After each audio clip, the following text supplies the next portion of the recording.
What's up, a Cinema Shogun here, and things are getting weird in the Quinton Simon case. A little too weird, if you ask me. I mean, we have this guy, the stepson of Billy Joe. He's making the rounds and doing little interviews, popping up on live streams, revealing tidbits of information, kind of half-assedly pointing the finger towards the boyfriend and other people.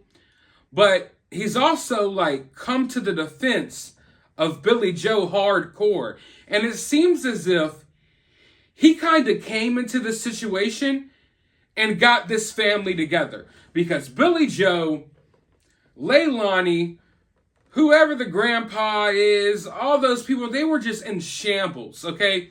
This household was in shambles. And it seems like the stepson, Michael, Corey, who knows what his name is anymore? It seems like he's come into the situation and kind of got everybody together. And he's kind of being the voice box for the family. He's the one that's talking to everybody. And it's just kind of weird. And now we have heard from Leilani for the first time, kinda, sorta, maybe, allegedly. Apparently she was writing notes for her stepbrother to read online. Like I said, the situation is getting weird. And we have to remember, we did not see Leilani with our own two eyes. We did not see her say anything. We didn't hear her say anything. So we don't know for 100% fact that this is 100% true, okay? So we just have to take things with a grain of salt. It looks to be true. It seems to be true. My sources tell me it's true. But at the same time, we didn't watch her say this. But she's passing notes to her stepbrother to read online. Oh, man. Like I said, this situation is just getting really weird. Before we get into what Leilani had to say, make sure you are subscribed. Hit that notification bell so you could be notified of all of the real updates in this case. Drop a comment and drop a like down below. It definitely helps the channel. Maybe even consider dropping a super thanks if you've enjoyed this coverage. But yeah, this Michael Simon, Corey Simon, who knows what kind of freaking Simon this guy may be. He's been out here spreading all type of stuff, okay? I'm not saying I have anything against him. He seems to be kind of nice.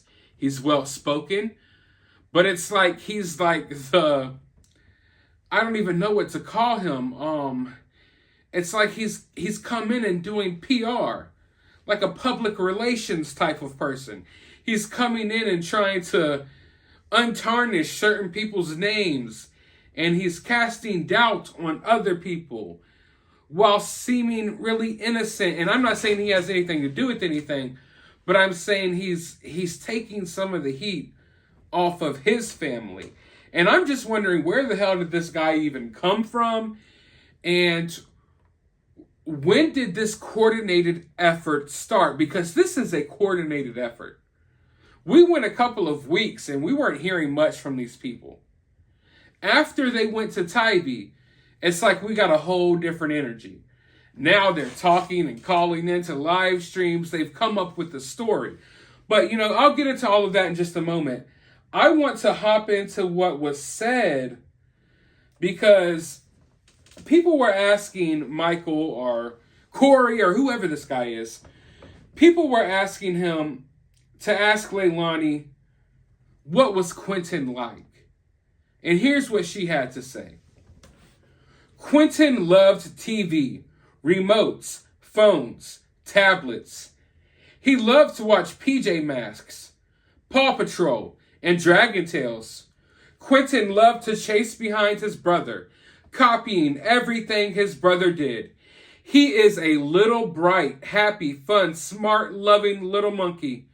He would say thank you, no matter what it was, even if he was the one to do something for someone else.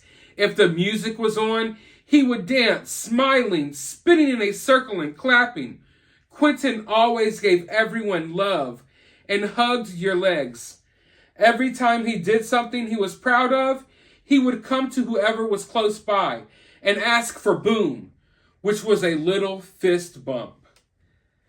Now that is, that's really sad to hear, to hear a little bit of what Quinton was like. But at the same time, in these situations, you have to kind of shut off those emotions. At least for me, it's important for me to shut off those emotions because I do feel like this is kind of a tactic. Like to say all of this now, I can't help but feel like this is kind of a tactic for people to let their guards down, for you to start sympathizing with her a little bit more. And I'm not ready to sympathize with Leilani. Yes, I care about Quinton. Yes, it hurts reading that. But that's the desired effect, I feel like. I feel like a lot of this stuff, they're trying to make people let their guards down. They're trying to spread a little bit of a doubt about what could have happened here. And they want you sympathizing with Leilani. And when you're sympathizing with certain things Leilani is saying about her child, whether it's directly or indirectly, you're sympathizing with Leilani. And I'm not ready to do that. But she goes on to say more about certain things. Let's just go ahead and hop right in. Just so everyone knows, the FBI are the ones telling me I don't remember. This never came from me. But if they are somehow correct, I will turn myself in. I will take responsibility without a fight, without running, and without hiding. Again, I don't believe it's true. But if it is, I will turn myself in. She then starts answering other questions. She says that she doesn't have a lawyer. She says that the back door was open between 2:40 a.m. and 5:44 a.m. 1:45 was the last time she saw Quinton, and he was okay. When she went to bed, she saw him in the playpen. She says that Danny texted the babysitter at 5:29, and Leilani woke up at 9 not knowing why the kids were still there and not at babysitter. She thought the babysitter took Quinton because she had done so in the past. Oh, man. Call to the babysitter from Leilani was at 9:16 on Danny's phone. Danny tried to wake up Leilani before work. When he shook her, she wouldn't wake up. And that's about all the information that we really get from Leilani. Keep in mind that this is supposedly Leilani writing notes to her stepbrother to read to everyone. Whoa. I mean, there's a lot to take in.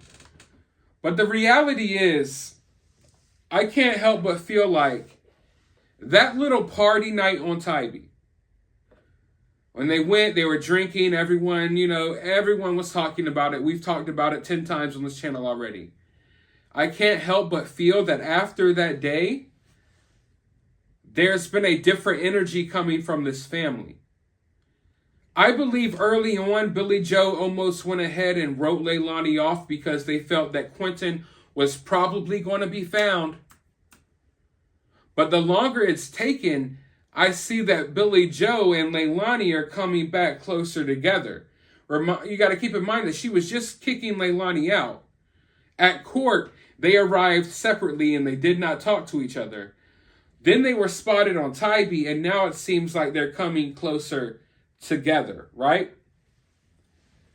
And I can't help but feel like a plan was hatched.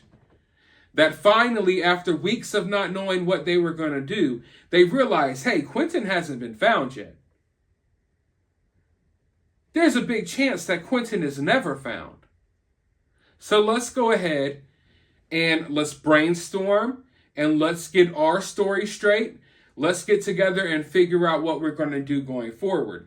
And it's obvious that what they're doing going forward is they're pointing the finger at Danny. They're not coming out and being like, okay, Danny did it, right? But they're insinuating or at least casting doubt towards Danny. Now, when she's saying, oh, if I did it, then I'll happily turn myself in. I just don't remember. Guys, come on now. That right there is... All right, I'm going to try to be as nice as possible here. Anything is possible. Anything is possible, right? But listen. I think she's setting herself up for like a two-way defense. I don't remember anything, right? So I'm not necessarily blaming anyone, but I am kind of insinuating that Danny could have done it. But at the same time, if you do figure out that I did it, I already got the story straight that I don't remember anything. And I'm basically going to fall back on my mental health issues as my defense. That's what's happening here. If you want my opinion, this is opinion, speculation, call it what you want. They have gotten together, I believe, and I believe we can pinpoint it to the night they were staying in that hotel on Tybee. I think they have gotten together and they have come up with their plan going forward. There was no plan in the beginning. That's why Billy Joe was on the news crying. Leilani never said anything, but there was no plan in the beginning. Billy Joe was sloppy. She said a couple of things on Facebook. You don't see that happening right now. But there's obviously a plan going forward. And the plan is to try to paint Billy Joe out as not so bad of a person, while casting doubt on the fact that Leilani could have done this, while also casting doubt on the boyfriend, and kind of, pointing elbows at the boyfriend like he could have done it too, That's what I feel. Because when she says, oh, if I would have done it, or if it comes out that I did it, I won't run, I'll turn myself in. That right there is another tactic in my mind to take your guard down.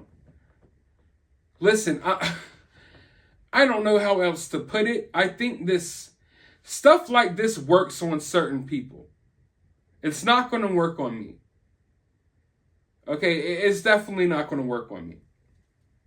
But the sharing, the memory, now after weeks, I want to tell you all what Quinton was like. It's so you let your guard down and you start sympathizing. She's feeding into your emotions, and it's going to work for some people.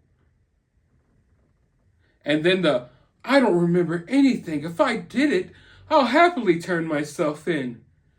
Feeding into your emotions, making you let your guard down. Now, if she would have just came out, Danny did it. A lot of people would automatically be like, would write her off, right? Because now you're looking way too guilty. You're just deflecting. But if I did it, I'll happily turn myself in. But hey, Danny did this, and Danny texted this person, and Danny left at this time, and then Danny did that. You know what I mean? It seems to me like she's trying to play into people's emotions. She's trying for you to trying to make you let your guard down, so you are more prone to believe her going forward. Or at the very least, you will open your mind to the possibilities of other things. Now, on my channel, we always say anything is possible. I've told you all from the beginning that it's odd that Danny took off. Now, does that mean Danny knows something? Does that mean Danny did something? Not necessarily. But at the very least, I think it shows that maybe he believes Leilani was capable of doing something.